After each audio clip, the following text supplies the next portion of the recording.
అబ్బో ఇక్కడ కేజీ చీరలు కొంటే అర కేజీ చీరలు ఫ్రీ అంట. మంగళ్య షాపింగ్ మాల్, కేజీల్లో సేల్, టన్నుల్లో ఆనందం. విద్యాశాఖ నేడు ఏపీ వ్యాప్తంగా మెగా పేరెంట్ టీచర్ సమావేశాలు నిర్వహిస్తోంది. 1వ తరగతి నుంచి ఇంటర్మీడియట్ వరకు ఉన్న అన్ని పాఠశాలలు, జూనియర్ కాలేజీల్లో ఈ సమావేశాల నిర్వహణకు ఏర్పాట్లు చేశారు. పోలవరం జిల్లా రంపచోడవరంలోని ప్రభుత్వ ఉన్నత పాఠశాల, జూనియర్ కాలేజీల ప్రాంగణంలో జరిగే పీటీఎంలో సీఎం చంద్రబాబు, మంత్రి లోకేష్ పాల్గొనున్నారు. ఈ సందర్భంగా తల్లికి వందనం లబ్ధిదారులతోనూ సీఎం ముచ్చటించనున్నారు.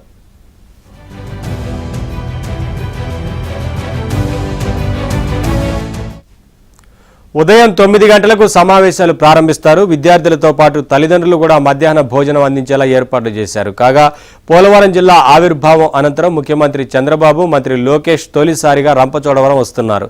పర్యటన కోసం లోకేష్ గురువారమే రంపచోడవరం చేరుకున్నారు.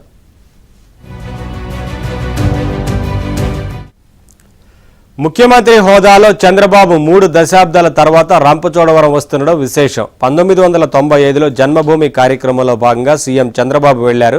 తర్వాత 1-2 పర్యాయాలు ఎన్నికల ప్రచార సభలకు మినహా సీఎం హోదాలో రాలేదు. దీంతో ఆయన తాజా పర్యటనపై గిరిజనులు ఎన్నో ఆశలు పెట్టుకున్నారు. తమకు ప్రయోజనం కల్పించేలా సీఎం వరాలిస్తారనే ఆశతో ఎదురు చూస్తున్నారు.